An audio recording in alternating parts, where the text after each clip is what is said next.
Each year, more women in Maryland turn to Holy Cross Hospital in Silver Spring and Germantown for maternity care and gynecological surgery expertise than any other hospital and health system. Holy Cross has comprehensive programs to bring women advanced medical expertise on patient-centered service. Joining us now to talk more about this is Dr. Janice Green, Vice President of Medical Affairs at Holy Cross Hospital.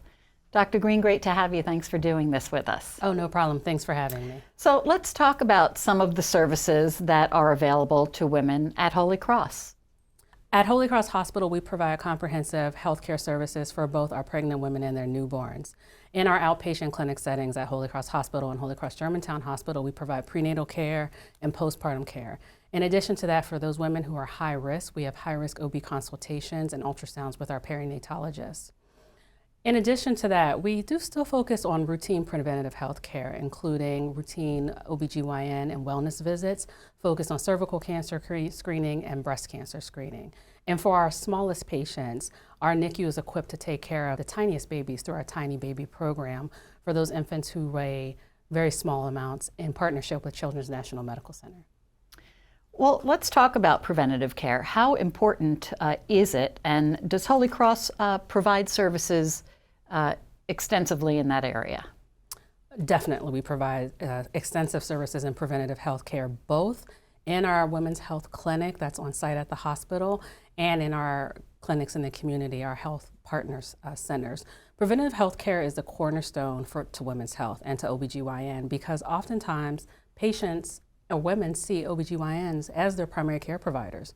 So it's really important for us that we provide our routine GYN screenings for breast cancer and cervical cancer, but that we also individualize that treatment for patients based on their personal and family history to make sure we're screening for cardiovascular risk factors, hypertension, diabetes, and cholesterol. Important stuff. What do you see as one of the more pressing health issues for women today, and how does Holy Cross address that issue? You know, that's tough, and there's been a lot in the media about this, but I truly see it as the maternal mortality crisis that is happening in the United States. Despite being one of the wealthiest nations in the world, as an industrialized nation, the maternal mortality rate in the United States is 23.8 per 100,000 women. That's substantial. And our closest competitors or countries that come behind us are France and Canada, but our rate is 3 times that of theirs. When you break down the numbers and you look at the patients here being cared for in the United States, Black women are 3 times more likely to die in childbirth in comparison to their non-Hispanic white counterparts. And in this last year alone, the maternal mortality rate for Hispanic women increased 44%. So obviously this is a huge issue. How does Holy Cross begin to address something this monumental?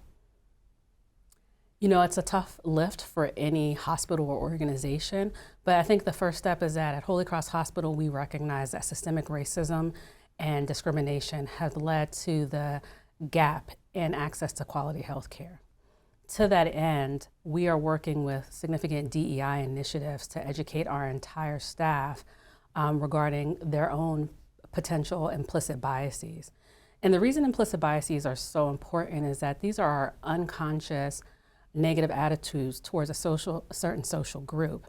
And when physicians or doctors or nurses have these unconscious attitudes or biases, they may deliver care in a different way. Of note, there's a significant study out there that shows both medical students and residents believe that Black patients have less nerve endings. And to that end, they feel pain differently or they have less pain. So where you're being assessed in labor and delivery by a nurse or a resident, they may not necessarily consciously or unconsciously appreciate the level of pain that you're experiencing, and that could impact in how quickly they notify the doctor or how quickly you get transitioned to an emergency situation or delivery method. So is there some sort of training program that will address these issues and have it sort of trickle down to all the folks who work for the organization?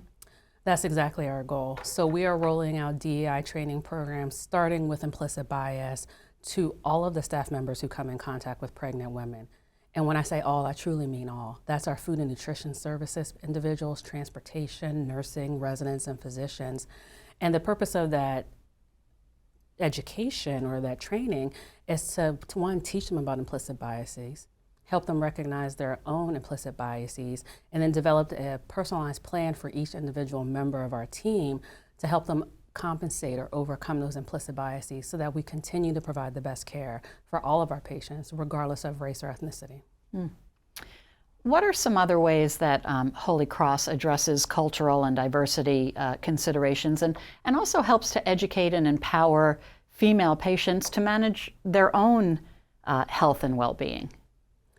Educating our patients is the utmost importance. And so I think we really try to ensure that our patients and their families are empowered to advocate on their behalf. And so how do you do this? How do you teach someone to do this?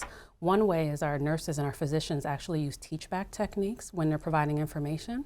So they stop periodically and have the patient teach them or repeat back what they actually learned to confirm understanding.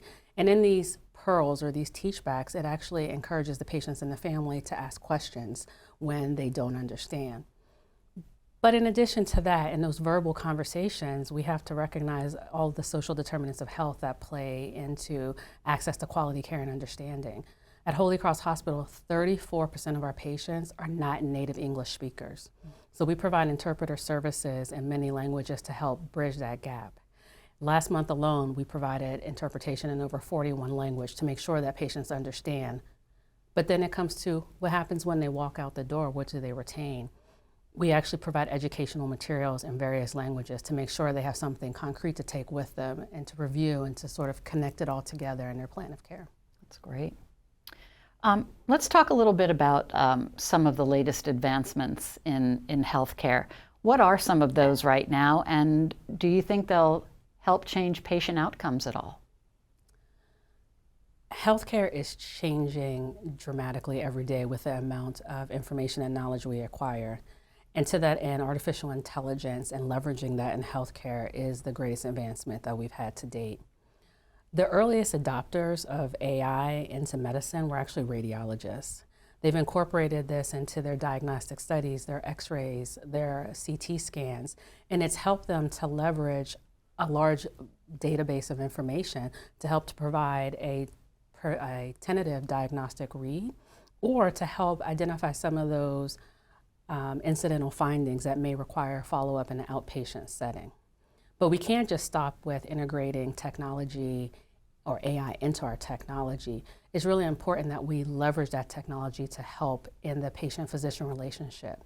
And so in a few months here at Holy Cross Hospital, we're actually planning to leverage our electronic medical record system to use a form of AI that can help the physician take their initial notes, not their final documentation, but the initial notes on the visit so that they can focus more here on the patient-physician relationship and less here on the computer where they're trying to take notes for later on. Yeah, I think a lot of people have the experience where they go in to meet with their doctor and they don't know if the doctor is actually ready to have a conversation or if they're busy inputting information into the computer. So that's where something like that might come in handy, I guess. Definitely. You want to meet your doctor, not your doctor and their laptop. And what really we know and has cemented the need to go forward with this is that patients who have a great physician-patient relationship are more likely to follow the recommendations of their physician and have better outcomes. So we want it to be, hi, meet me, Dr. Green at Holy Cross Hospital, not hi, meet me and my device. Yeah, it feels more like a trusting reciprocal relationship, I guess. Definitely. Could you talk about some of the ways that Holy Cross stays on top of the latest advances in research when it comes to women's health? So at Holy Cross Hospital, we're actually one of the largest non-academic teaching institutions or sites here in the DMV.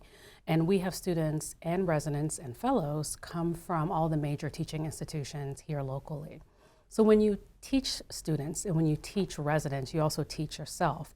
And we have a lot of things put in place to help with our resident education that trickles down to our faculty as well, such as grand rounds. So oftentimes, at least once a week, we bring in notable local and national leaders in their field to give us information on the most up-to-date or current treatments that are out there. But the best part of this is, and our little bit of our secret sauce, is that our Holy Cross Hospital physicians are those experts in their field.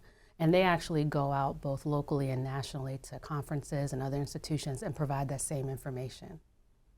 So I guess if you were to sum it up and tell us why somebody would benefit from going to one of the Holy Cross hospitals for their maternal or women's health care, you would say?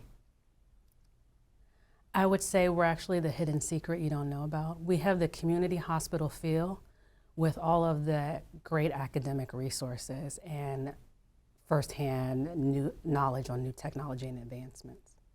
Well, we've been speaking with Dr. Janice Green, Vice President of Medical Affairs at Holy Cross Hospital. If you'd like more information, you can visit holycrosshealth.org/women or go to WTOP.com and search Top Health. I'm Deborah Feinstein. Have a great day.